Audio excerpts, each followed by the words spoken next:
मेरे बारे में कोई अच्छाई बुराई है तो मुझे जरूर बताइए।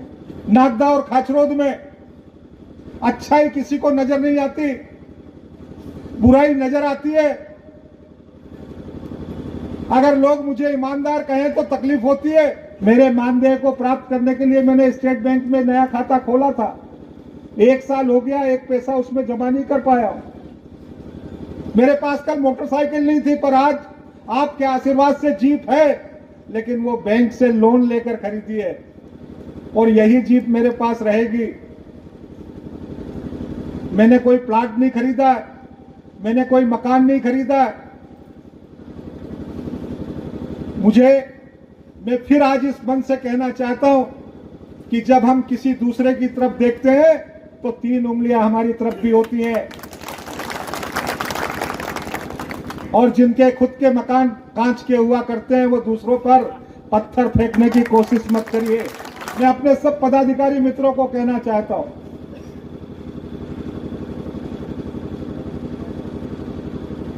आने वाले समय में मत कहिए मुझे कुछ। मैंने अभी पिछले कार्यक्रम में भी कहा, मेरे बारे में कोई अच्छाई बुराई है तो मुझे जरूर बताइए, और अगर अच्छाई है तो वो जनता को महसूस करने दीजिए, मतदाताओं को, इन आशीर्वाद दाताओं को महसूस करने दीजिए।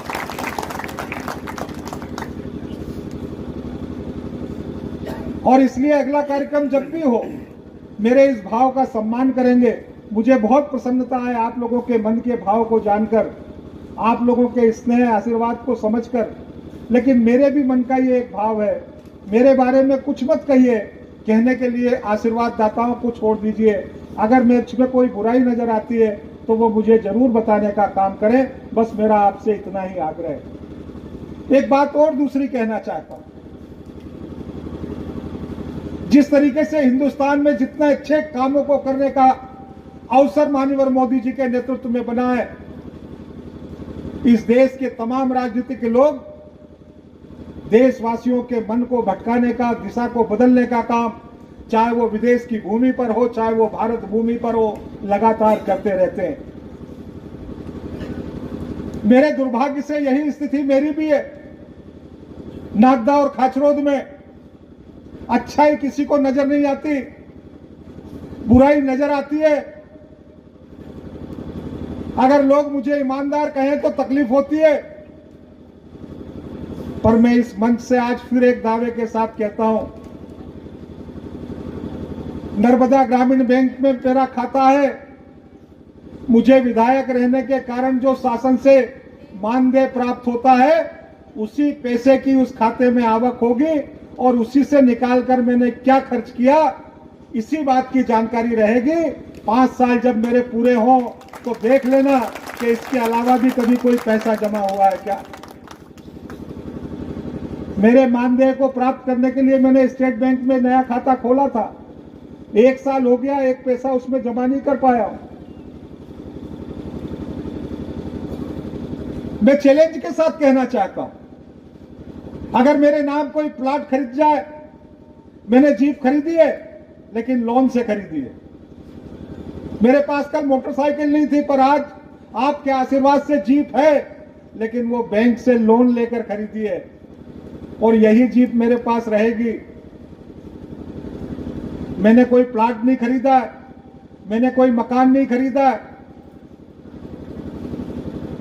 मैं फिर आज इस मन से कहना चाहता हूं कि जब हम किसी दूसरे की तरफ देखते हैं तो 3 उंगलियां हमारी तरफ भी होती हैं, और जिनके खुद के मकान कांच के हुआ करते हैं वो दूसरों पर पत्थर फेंकने की कोशिश मत करिए। मैंने कभी भी दुर्भावनाओं से काम नहीं किया, मैं करना भी नहीं चाहता हूं। मैं आज इस मंच से दूसरी एक और जो महत्वपूर्ण बात कहना चाहता हूं, आज 380 लाख रुपए की सौगात को जब कृषि उपज मंडी समिति में हम चालू करते तो हमारी एक बिटिया कहूं, भतीजी कहूं, बहन कहूं,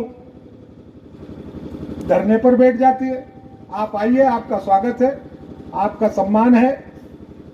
यहां दूसरे जिला पंचायत के सदस्य भी बैठे हुए हैं। अरे दादा, जिस राजनीतिक दल की भारतीय जनता पार्टी की सरकार अगर मध्य प्रदेश में है तो भारतीय जनता पार्टी की रीति नीति, उनके कार्यक्रम, उनके घोषणा पत्र, उनकी बातों का गुणगान तो मंच पर होने ही वाला है। इससे कोई कार्यक्रम भारतीय जनता पार्टी का नहीं हो जाता। और मैंने बिटिया को पहले भी समझाया, भतीजी को, बहन को, कि बिटिया मुझसे आकर मिलना, मुझसे बात करना, इस क्षेत्र में विकास की दिशा में मेरे साथ मिलकर, मेरे साथ बातचीत करके क्षेत्र की जो तमाम विकास की बातें हो सकती है वो मैं तुम्हारे कहने पर भी मानने वाला हूं, समझने वाला हूं और विकास की राह देने वाला हूं। आज हमारे कई कार्यक्रम हैं। एक कार्यक्रम में दिलीप गुर्जर जी भी अतिथि हैं।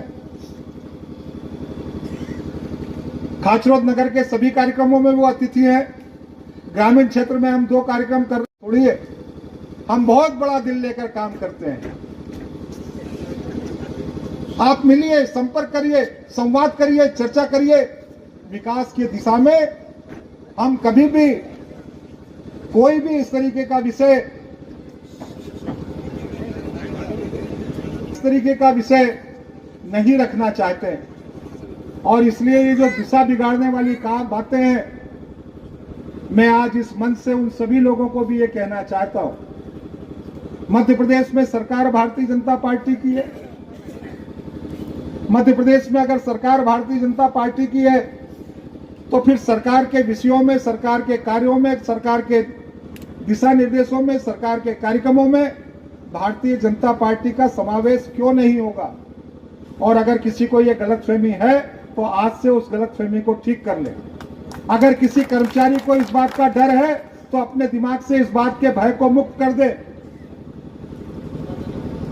इस तरीके से आंदोलन प्रदर्शन करके दिशा को बिगाड़ने का काम, मूल विषयों से भटकाने का काम, मैं सब लोगों से करबद्ध प्रार्थना करता हूं कि बंद कर दीजिए। विकास की दिशा में, विकास के साथ, वर्तमान सरकार के साथ, जनप्रतिनिधियों के साथ अगर आप तालमेल बनाकर चलेंगे तो हम राजनीति से ऊपर उठकर समग्र क्षेत्र को साथ में लेकर काम करने का प्रयास करेंगे। मैंने अपनी मुख्यमंत्री अधोसंरचना में, मैंने अपनी विधायक निधि में कांग्रेस का सरपंच है, ये कांग्रेस का जनपद का सदस्य या जिला पंचायत का सदस्य है, इसको नहीं देखा है। मैंने ये देखा है कि विकास सभी क्षेत्रों को चाहिए, विकास सभी क्षेत्रों में होना चाहिए। और अगर मैंने विकास विधायक निधि का पहला पत्र यदि कोई लिखा है तो वो पहला पत्र लिखने का काम डाबरी पंचायत के साथ किया था। कोई चाहे तो देख सकता है इस बात को। तो हम इस भावना से काम करते ही नहीं है, ना भविष्य में इस भावना को लेकर काम करने वाले हैं। लेकिन आप सब लोग भी सद्भावना के साथ, विकास की सकारात्मक सोच के साथ अपने विचारों को हमारे साथ आदान प्रदान करिए। हम आपका सदैव सम्मान करेंगे। तक एक प्रमुख पेपर ने छापा, इतने दिन हो गए टेंडर के, क्योंकि हमारे ये अधिकारी कर्मचारियों में तो इतना साहस नहीं कि उनको जवाब दे देते।